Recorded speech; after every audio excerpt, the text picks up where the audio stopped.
Ladies and gentlemen, please take your seats.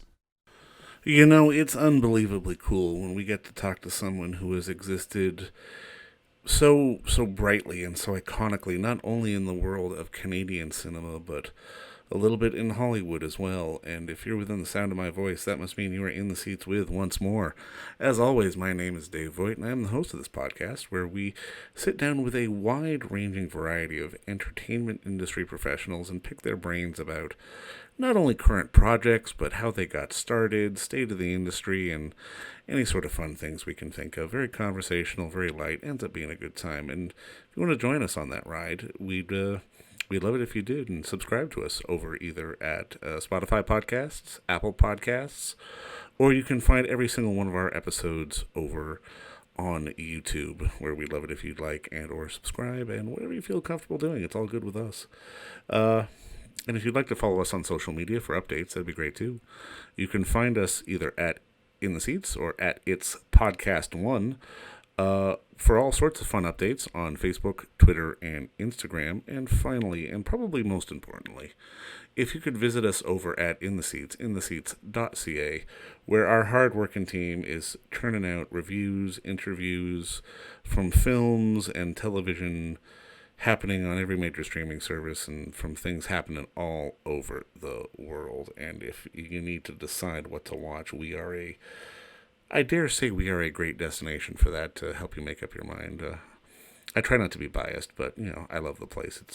It's mine.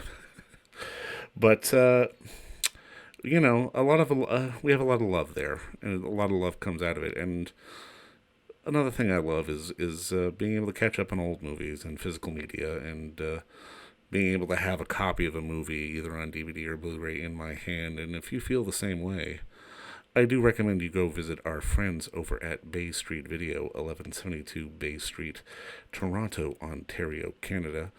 And they are open for curbside service or for any sort of mailing needs that you need. They will ship content right to you. You can give them a call at 416-964-9088. That's 416-964-9088.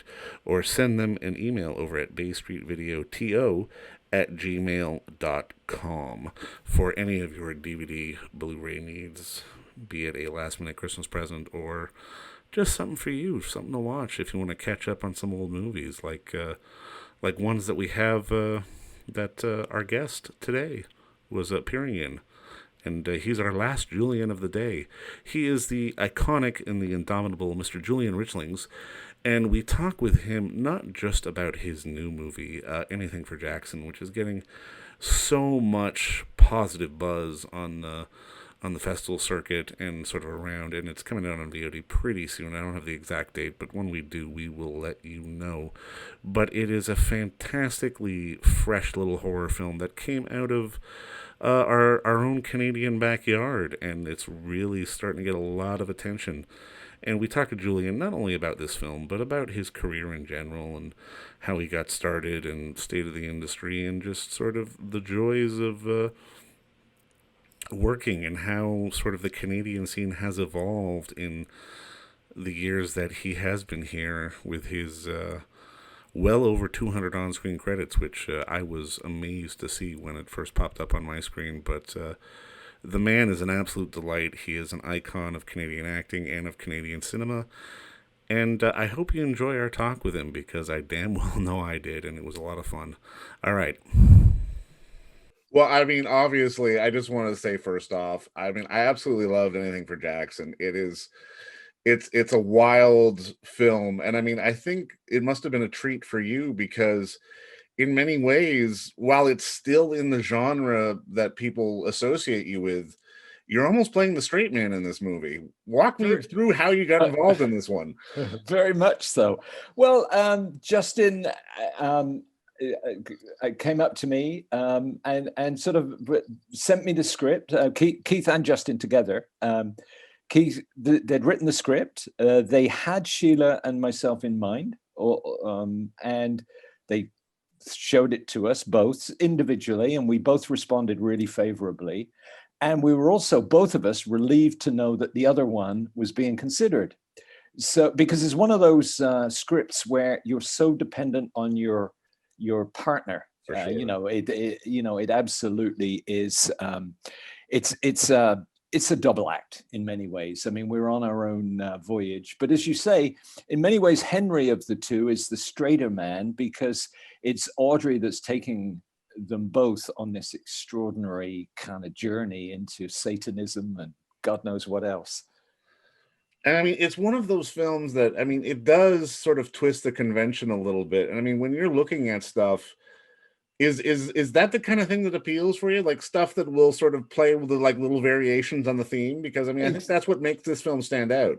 Absolutely. And I think that's the joy we all get from genre, is that we know the parameters of genre, but it's great to just cheat and to bend them that little bit extra, and I always look for stuff that kind of creates a world that pulls the rug from under you, even within those particular conventions.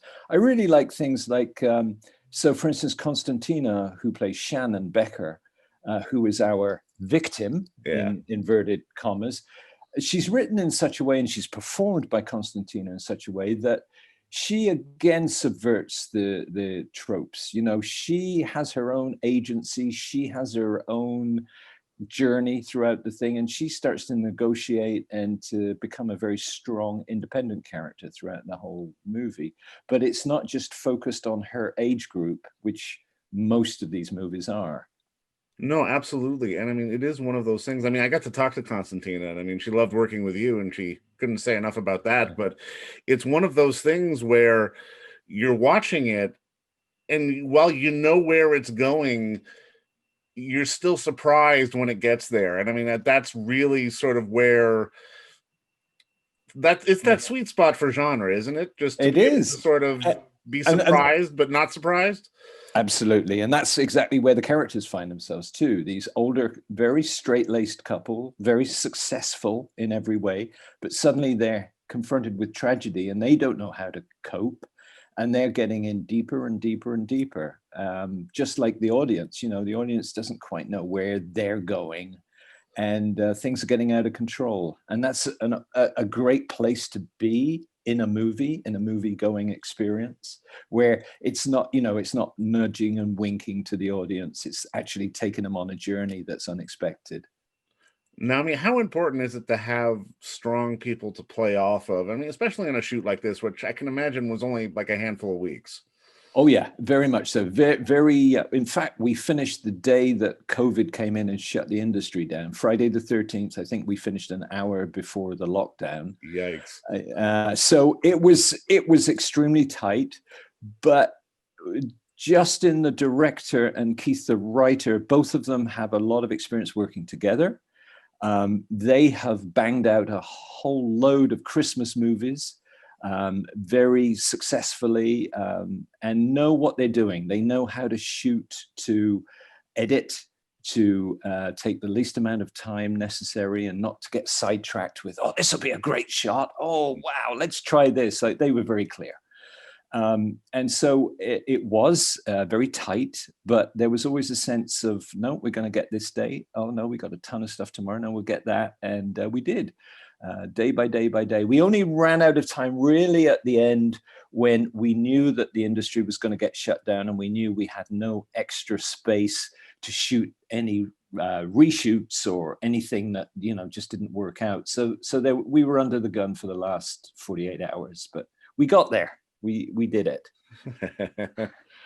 And I mean, this is something I've always wanted to ask, because I mean, you had a very sort of classical upbringing and classical training, but fans always know you from genre, and I'm kind of curious, what is it about working in sort of those kind of films that appeals to you?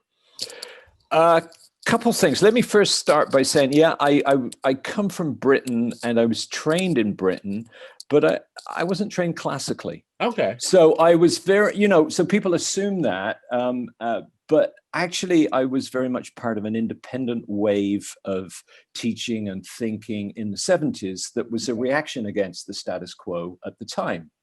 So to be on the fringes of mainstream culture is not something that's different to me. The very reason that I came to Canada in the first place was on tour with a theatre company doing a really out there show. It was actually an adaptation of James Joyce's Ulysses, which is considered to be uninterpretable, but we did it. It was an extreme production. We toured North America, dropped in Toronto, and I loved it. I loved Toronto. I loved the vibe of Toronto. And I stayed, it's a long story, but I ended up settling here. And what I really like about the genre, what I like about work in Toronto, is that it feels that it's not quite the mainstream. We're still, as a country, as a society, we're still finding our own voice. We're still very aware of the loud voice south of the border. We're very aware of the very established voice coming from Britain. We always look with longing to these different places, but at the same time, we're beginning more and more and more to be aware of our own voices. And we're sort of figuring it out. But I think we always feel like the left behind brothers and sisters. I remember I did Hardcore Logo with Bruce McDonald many years ago, which was I thought was a great movie. And he said that he wanted to think of it like Spinal Tap's nasty little brother. and I think that is very much the way we operate creatively, is that we have a sense that we're the runt of the family, but we're darn well going to get out there and we're going to express ourselves. And that's, for me as an artist, that's a very exciting place to be. And in terms of the genre work, I think that the horror work in particular is such a great medium for me, because it's about the fears and dreads that we share as a society, rather than the fantasies and the ideals and the things that we're being sold.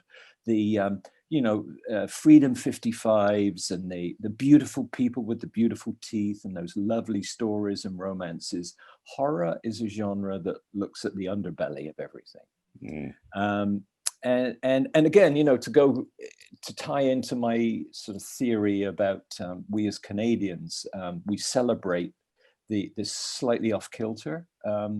So it's a sweet spot for me, and there's an incredible energy and creativity coming from independent horror makers, who, a lot of them, like I've worked with guys up in Collingwood, up in North Bay, up in different places in Ontario, well away from the mainstream established film community, people that are DIY filmmakers saying, okay, we understand the horror genre, we have limited resources, but we can do it. We're going to learn as we go, and that's, for me, a very exciting place to be. I've never lost that sense of adventure and that sense of being willing to sort of just jump in with both feet and go for it.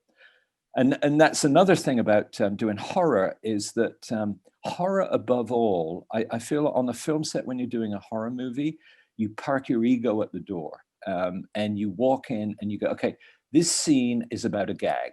The gag involves, somebody being impaled and a bunch of blood spurting out. Everybody's focus is on that, and that alone. Not, my subtext. My character would never do that. My character would never yell in that way. And also, what it does is it enables the special effects folk, makeup, lighting guys. They all have an equal say in that moment. So there's a real sense of collaboration on set. And I always remember this from, I'm waffling on here. I hope this is okay. Oh, no, this is good. Okay. But I had a sort of an aha moment when a long time ago, I was privileged to work on David Cronenberg's Naked Lunch. And he employed me not as an actor, although I did actually make an appearance in the film, but his purpose was to get a performance out of Peter Weller, because Peter Weller spends most of the movie Naked Lunch kind of talking to what were then old school special effects, which were lumps of plastic, right? And he wanted to be sure that a lot of his dialogue felt real, and he wanted an actor in his face being those other people off camera. rather than, you know, having a script supervisor just going, reading lines and then him responding. So I worked on David Cronenberg's set for, I guess it must have been about 2 months while he was making it in Toronto, making Naked Lunch. And I learned an awful lot about the calmness and the pragmatism required when you make a successful genre film. It's about being in control of all the elements and being calm. It's actually the exact opposite of what you're creating, because you're creating mayhem and you're creating fear and anticipation. But he was a master, and I learned an awful lot just being there, just having the privilege to sort of watch the actors interact with both him, the crew, each other, and I thought, yeah, this is the kind of area I want to be. These are the kind of stories I want to be telling. No, and I mean, I love that you say that, especially just not only the calm, but just about sort of working sort of right on that fringe. Because I mean, when you think about it, I mean, with artists like David, and I mean, people like Vincenzo, who you've worked with, Yeah, and Tony Burgess and yeah, Bruce, obviously, there is this ability to sort of to really walk that sort of razor edge line of on one end being acceptable, then on the other end being really bent. And it's one of those things that it people think it's easy, but it's not. And it's one of those things no. that it's an acquired skill to really to be able to sort of exist right in the middle of those worlds. And to roll with the punches. For instance, George Romero is another guy who, you Yeah. know, sort of an honorary Canadian in many ways, because he came up here and he shot some of his later films here. They weren't his finest.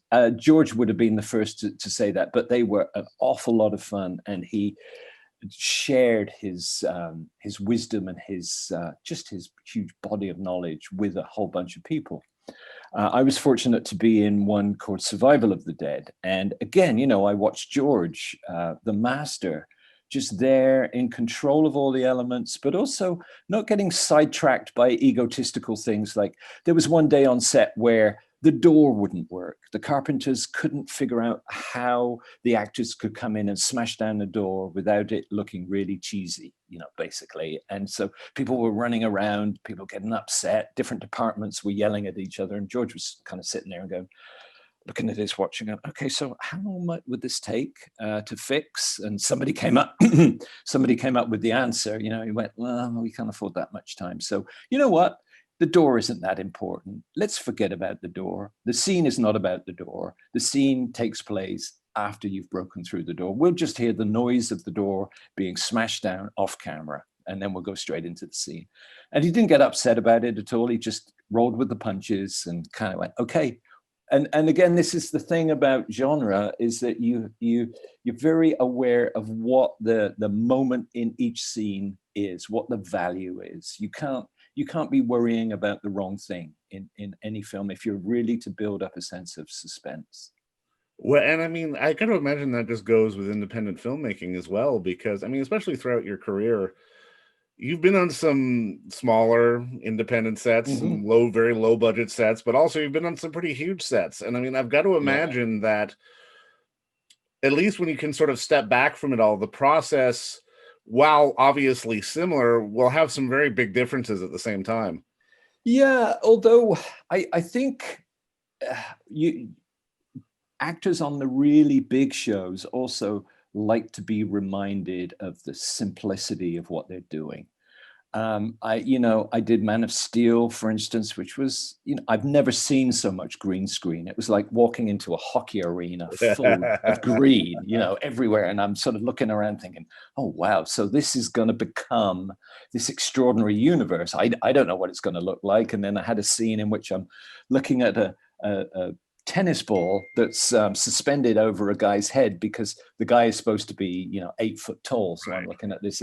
So it's a very strange kind of disjointed process, but the actors themselves just love being able to play. And there were some moments I was working with Russell Crowe, and Russell Crowe was just enjoying improvising and having fun in our scene and riffing, Yeah. and I think I think all of us like that, and I think we like to be reminded about the basics. And within every monstrous movie, huge multi-million-dollar movie, there is a little movie trying to break out, and I try to access that spot, and I try to be real. I remember I did X-Men 3 with Ian McKellen. I did a long scene with him in there, basically an exposition scene, but Ian McKellen himself was really concerned that because it was about choice, it was about whether you own your difference so he wanted the underpinning of the scene to come out. And so we went off and had a long chat and a long kind of fun session together where we worked it out and we played, to try and make the scene, an exposition scene, interesting. And I think at the heart of everything, that's so true. Do you think that's why genre appeals to so many people? Because while on the surface there's the glitz, the glam, or the blood and the splatter, at the end of the day, it's still about story and about sort of getting those elements out to the audience. Absolutely. Yes. And there's a sense too where you're not trying to reinvent the wheel. You're not trying to be original for being original's sake. Right. That what you're doing is you're taking an old trope or myth, or Hansel and Gretel, or the Wicked Witch, and you're just subverting it to your modern time or to the people that are involved. So there's a sense of just being real. No, for sure. And I mean, that is part of the magic of so many of these different films. And I mean, now this is a silly question, but it's something I always kind of like to ask. Thinking back, is there a moment, or maybe like a play or a movie or something that sort of lit the switch, like flipped the switch for you to go, okay, I want to be an actor. This is what I have to do. I want to be able to tell stories in this way. No, I've always been an actor. I guess the difference is there was always a point where you go, can I afford to be one? Like, can I call myself an actor? I'm the middle son. I got two brothers, older and a younger one. And I've actually found on my travels that a lot of middle children are actors. And there's a sense that, like I was describing, as we as Canadians have that kind of feeling of being wedged in between the US Totally. and the UK. Yeah. Me, as I'm wedged in between an older brother who has a very specific personality and a younger brother who has a very specific personality. And I realized that I flip between the two, and one's 4 years older, one's 4 years younger. So I have a connection to each one of them that they don't, because they're 8 years apart. So I'm a bit different with each one. And I've always been aware of that. And the kind of a chameleon aspect to me.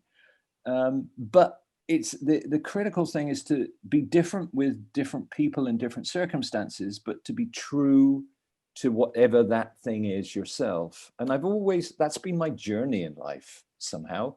So I've never actually kind of gone, oh, I think I could be an actor. It's like I've just always been aware that I'm actually good at sort of shifting and changing. And I kind of, because my older brother had a very particular skill at building things, he built circuses in our backyard. Oh, wow. And guess who he used to be his ringmaster? His little brother. And, I would do all the stunts and I would fall over, and he would say, hey, I got a great idea. Let's you jump off this roof here and hit the plank, and the plank will go flying up in the air, and stuff like that. I would do it every time.